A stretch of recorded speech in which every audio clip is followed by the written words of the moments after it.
귀만 보고 전신 건강 상태를 다 맞추시는 분이고요. 귀는 다양한 증상을 볼 수가 있는데요. 통증 약도 먹고 했는데 변화가 없었어요. 한 번 더 올려볼까요? 어머 세상에.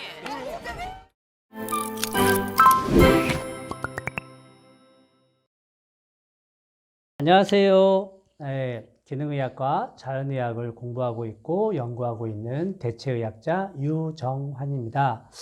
반갑습니다. 오늘은 요즘 한 10여 년 동안 우리나라에서 센세이션, 어떻게 보면 바람이 불고 있는 일종의 트렌드 같은 거죠. 디톡스라고 하는 부분을 가지고 좀 말씀을 드리려고 합니다. 디톡스라는 건 그냥 그대로 있는 그대로 풀면 해독이라는 뜻이에요. 해독. 그러면 왜 해독이라는 말이 나오고 또 디톡스의 열풍. 그래서 뭐 디톡스 주스, 해독 주스, 해독 다이어트 뭐 이런 다양한 용어들이 쏟아져 나왔는지, 또 그러면 독소라는 것이 우리 인체에 어떤 영향을 미치고 있기 때문에, 또 얼마나 많이 쌓이기 때문에 디톡스라는 말을 하고 있는지, 이런 부분들을 자연의학적인 측면에서 좀 정리를 해드리려고 합니다.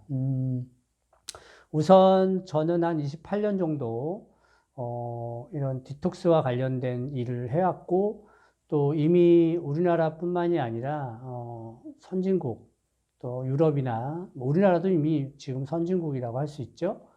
그래서 일본이나 이런 나라들 같은 경우에는 우리보다 훨씬 앞서서 이런 독소에 대해서, 또 체내에 유입된 독소들을 어떤 방식으로 제거를 해야 되는지 하는 것들을 자연의학적인 측면에서 접근을 했어요.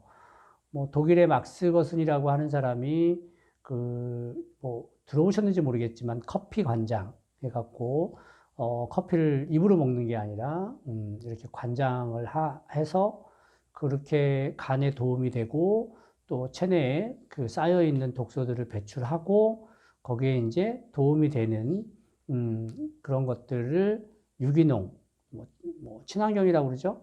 그런 야채나 과일을 통해서 비타민, 미네랄을 흡수하고 섭취하고, 그리고 좋은 물을 마시고, 뭐 이런 방법으로 행해왔었던 것들이 이미 100년 전에 이뤘었고요.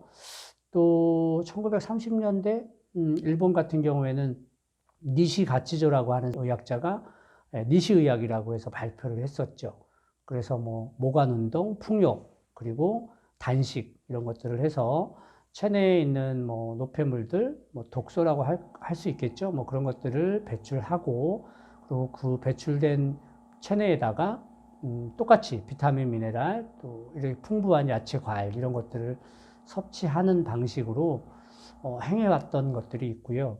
또 사전적으로는 독소를 우리 세포 내에서 인체 생명을 위협하는 독소들을 무해하게 바꿔주는 거를 그냥 디톡스라고 하지만, 시대가 흘러가면서 미국 같은 나라는 그런 여러 가지 디톡스를 단일적으로 원푸드 다이어트 하는 식으로 이렇게 디톡스라는 거를 해서 활용을 많이 했었어요. 그 중에 한 가지가 이런 레몬 디톡스, 오일 디톡스 이런 식으로 해서 다이어트를 위주로 하는, 체중 감량을 위주로 하는 디톡스라는 걸 했었죠. 제가 해왔었던 디톡스는요, 그분들하고 크게 다르지는 않아요. 현대인들에게 꼭 필요한 디톡스는 이런 개념을 좀 이해하고 가면 좋겠다라는 측면에서 좀 발전시킨 이야기를 드리자면, 체내에 있는 걸 빼내기보단 유해한 독소들을 집어넣지 않는 게 사실은 정말 중요한 디톡스가 아닐까라는 생각을 해봤습니다. 과거하고 달리 독소라고 하는 걸로 규정하고 있는 것들이 바이러스라든가, 그 다음에 이제 박테리아, 그리고 이제 환경 오염에 따른 다이옥신이라든가, 그 다음에 환경 오염 물질, 중금속, 그리고 독충, 해충 이런 것들이 외부로부터 들어오는 이제 독소로 이렇게 많은 분들이 규정하고 있고 알고 있거든요. 그래서 이제 중금속들을 제거하기 위해서 여러 가지 이 중금속을 배출할 수 있는 영양소들을 섭취하거나 음식들을 섭취하거나 뭐 물을 좋은 물들을 섭취하거나 이런 방법들을 이야기하기도 했었고요.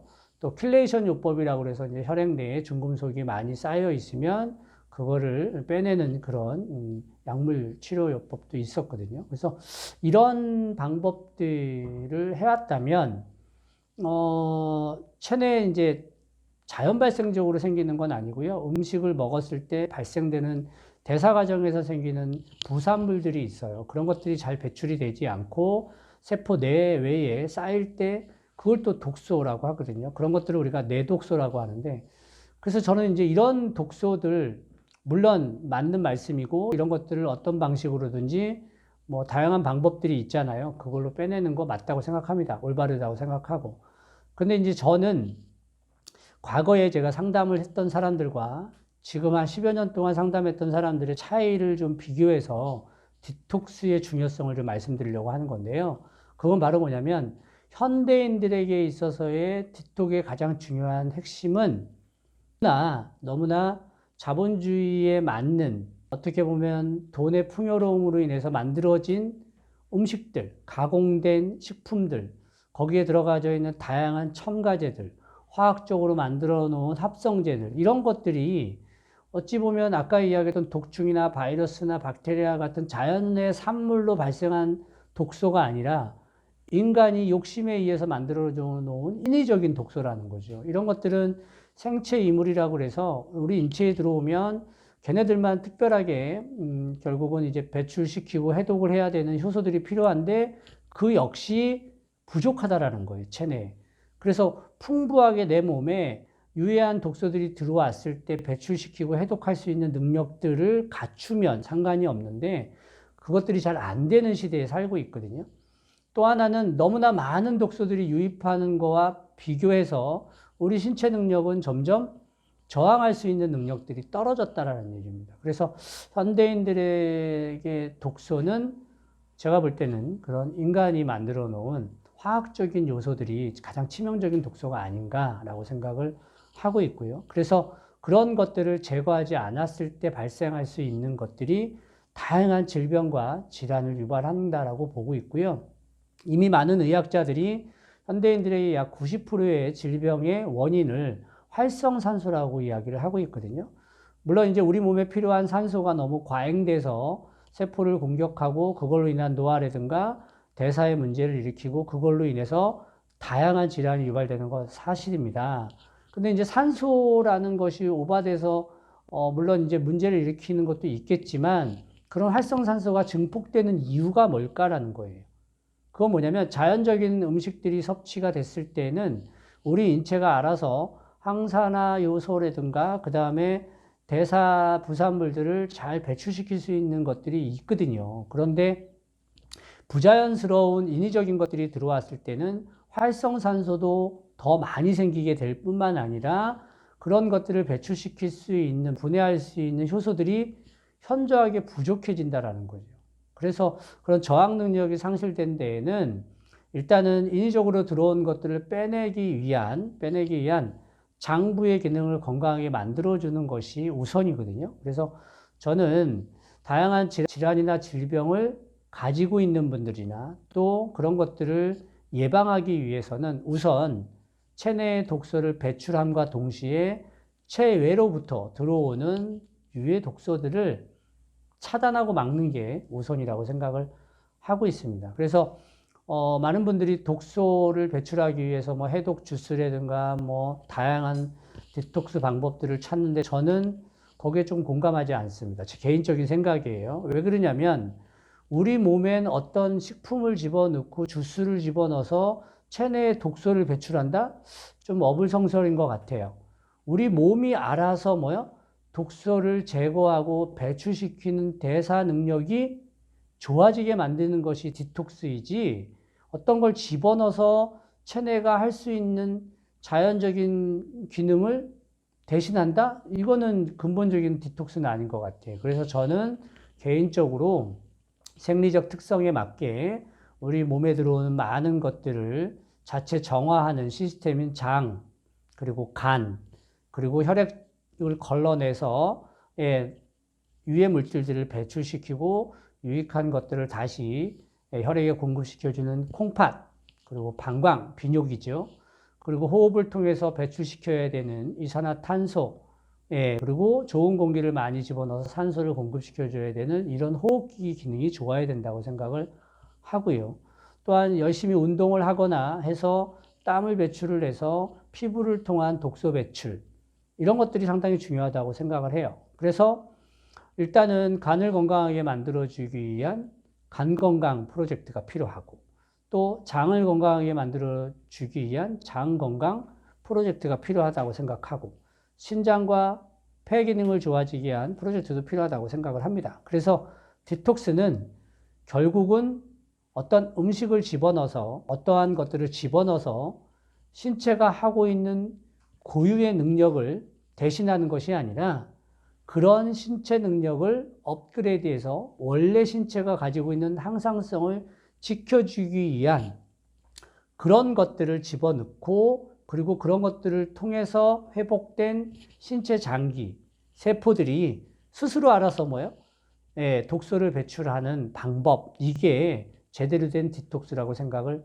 하고요. 마지막으로 그렇게 하고자 하는 몸에 계속해서 유해한 독소, 즉 첨가제가 들어가져 있는 음식이라든가 잘못된 가공, 그리고 잘못된 조리, 그리고 화학적으로 만들어 놓은 것들을 계속해서 집어넣는다면 그건 계속해서 우리가 디톡을 하고 있는 몸 상태를 똑같이 과거의 몸으로 만드는 거하고 다를 바가 없거든요. 그래서 일단 디톡을 한다라는 건 우선 모든 기관과 장기 조직을 건강하게 만들어주는 프로젝트와 더불어서 그런 것들을 망가뜨리고 저해하는 유해한 것들을 집어넣지 않는 게 중요하다고 판단합니다. 그래서 오늘은 일단 디톡스에 대한 저만의 정의를 좀 말씀을 드렸고요. 28년 동안 제가 그런 디톡과 관련된 공부를 하면서 나름대로 정의를 이렇게 내렸고요. 앞으로 그러면 어떠한 음식들, 그리고 어떠한 환경, 또 어떠한 것들이 내 몸에 독소로 자리매김을 하고 있는지, 또 그런 것들을 배출하기 위해서 간이나 장이나 콩팥이나 그리고 피부나 폐, 이런 부분들에 도움이 될 수 있는 영양소들은 어떤 것들이 있는지, 또 필요한 것들은 어떤 것들이 있는지를 하나하나 배워보는 시간들을 다음에 또 찾아뵙는 걸로 하겠습니다. 오늘은 여기까지 여러분들 디톡스에 대한 제 나름대로의 정의를 알려드렸습니다. 감사합니다. 또 뵐게요. 마치겠습니다.